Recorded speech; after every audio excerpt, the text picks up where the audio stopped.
Bismillahirrahmanirrahim. Alhamdulillahi wa kafa, wassalatu wassalamu ala nabiyyina al-mustafa wa ala alihi wa ashabihi wa man saru ala nahjihi wa iqtafa atharahu ila yaumiddin, amma ba'du. Ummatal Islam, kaum muslimin dan muslimah rahimani wa rahimakumullah. Kembali pada kesempatan ini kita ingin menjawab pertanyaan yang masuk dari jamaah kita. Kali ini pertanyaan tentang masalah sujud tilawah, sujud sahwi dan sujud syukur. Apa perbedaan di antara tiga sujud tersebut? Ya, yaitu sujud tilawah atau dikenal dengan sujud sajdah, kemudian sujud syukur dan juga sujud sahwi. Apa perbedaannya? Kemudian bagaimana tata caranya dan apa zikir yang dibaca di dalam sujud tersebut? Baik, barakallahu fiik. Terima kasih kami ucapkan kepada jamaah yang bertanya. Ketahuilah bahwasanya sujud merupakan bagaimana ta'abbud kita, ketundukan kita kepada Allah Subhanahu wa taala. Maka kita diperintahkan untuk bersujud, seraya merendahkan diri kita di hadapan Allah Subhanahu wa taala. Ketahuilah bahwasanya yang pertama sujud tilawah atau sujud sajdah ini bisa dilakukan di dalam solat atau di luar solat ketika mendapati ayat-ayat sajdah. Dan di dalam Al-Quran ayat-ayat sajdah itu terdapat di 15 tempat. Maka setiap menemukan ayat-ayat sajdah di dalam Al-Quran, baik dikala kita sedang salat atau mungkin ketika sedang tilawah Al-Quran, maka dianjurkan, disunnahkan bagi kita untuk sujud yang disebut dengan sujud sajdah atau sujud tilawah.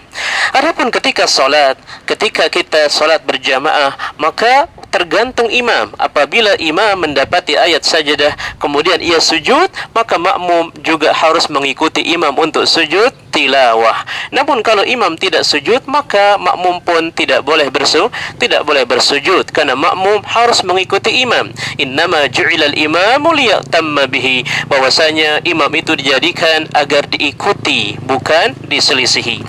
Adapun di luar salat, atau dikala kita sendiri, kita sedang membaca Al-Quran, kita sedang tilawah Al-Quran, kemudian mendapati ayat-ayat sajdah, maka disunnahkan bagi kita untuk melakukan sujud, yaitu sujud sajdah atau sujud tilawah. Bagaimana caranya? Itu sujud sajdah atau sujud tilawah sama dengan sujud salat. Hanya saja dilakukan hanya satu kali sujud. Contohnya ketika ada orang sedang membaca Al-Quran kemudian mendapati ayat-ayat sajdah, maka dia sujud tilawah atau sujud sajdah sebanyak satu kali sujud. Apa yang ia baca di dalam sujud tersebut? Maka para ulama menjelaskan sama seperti bacaan salat. Ketika ia sujud, ia mengatakan subhana rabbiyal a'la, subhana rabbiyal a'la, subhana rabbiyal a'la. Atau boleh juga ia berdoa, ia mengatakan Allahumma laka sajadtu wa bika amantu wa laka aslamtu, sajada wajhiya lilladhi khalaqahu wa sawwarahu wa syaqqa sam'ahu wa basarahu, tabarakallahu ahsanul khaliqin. Cukup setelah itu baru dia bangkit lagi dan melanjutkan tilawah Al-Quran. Maka itu sifat atau tata cara sujud tilawah atau sujud sajdah. Ketika dalam salat juga sama, ketika menemukan ayat sajdah, maka dia langsung sujud satu kali, kemudian membaca doa tadi, kemudian ia langsung bangkit dan melanjutkan salatnya. Ini sifat atau tata cara sujud yang pertama, itu sujud tilawah atau sujud sajdah. Ummatal Islam, kemudian bagaimana dengan sujud syukur? Sujud syukur yaitu sujud yang dilakukan di luar salat. Tidak boleh orang melakukan sujud syukur di dalam salat atau setiap selesai salat, maka ini tidak ada tuntunannya.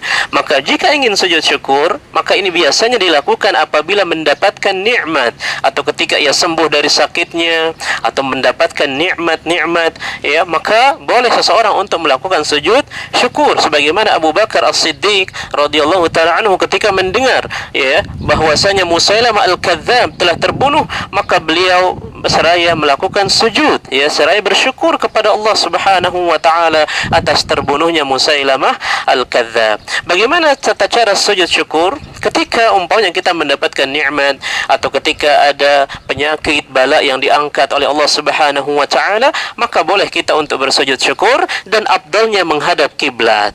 Afdalnya menghadap kiblat dan tanpa diawali dengan takbir, tanpa ada ruku, tanpa ada salam, hanya sujud saja dan hanya satu kali sujud, yaitu ketika ia mendapatkan nikmat, kemudian ia menghadap kiblat, kemudian ia bersujud. Bacaannya sama seperti bacaan salat, subhana rabbiyal a'la, subhana rabbiyal a'la, subhana rabbiyal a'la.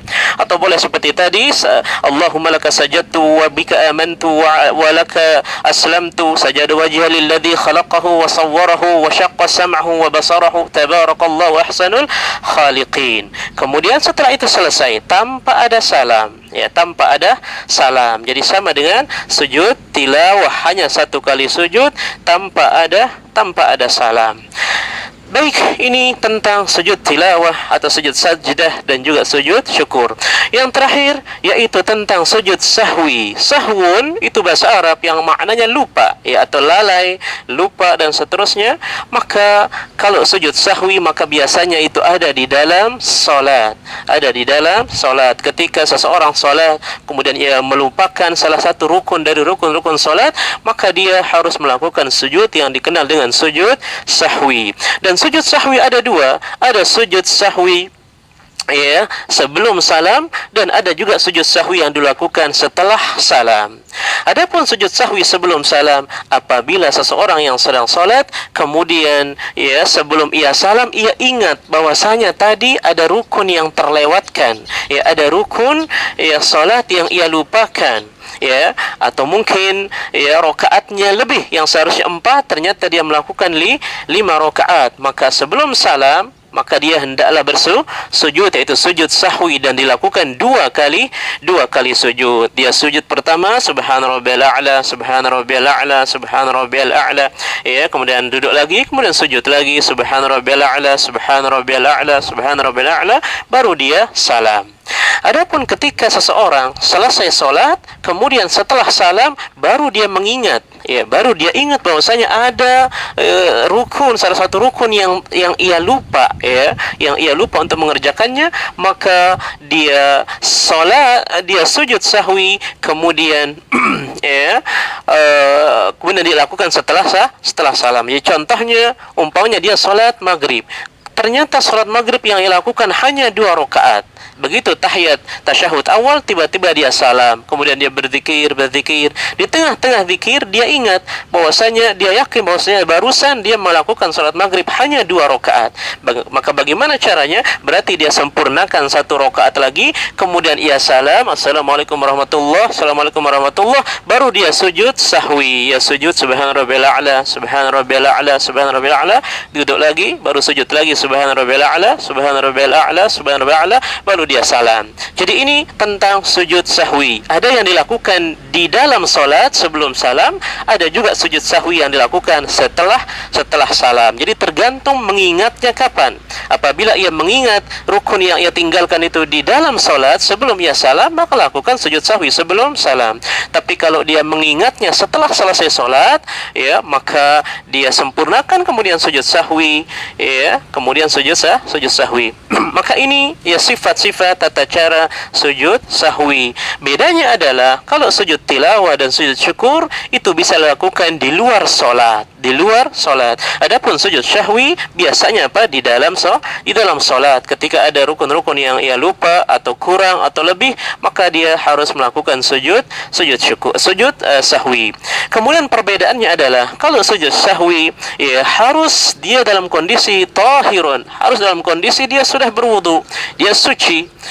Adapun sujud tilawah ketika membaca Quran atau sujud syukur, maka tidak harus dalam kondisi berwudu. Meskipun dia belum berwudu, kemudian dia ingin sujud tilawah atau ingin dia sujud syukur, maka tidak masalah. Banyak orang-orang umpamanya ketika dia sedang berada di taman atau berada di lapangan, berada di luar, kemudian tiba-tiba ada informasi bahwasanya orang tuanya sembuh, atau ada informasi bahwa anaknya ranking 1, atau ada informasi bahwa dia mendapatkan nikmat dan seterusnya, maka boleh dia sujud syukur di saat itu.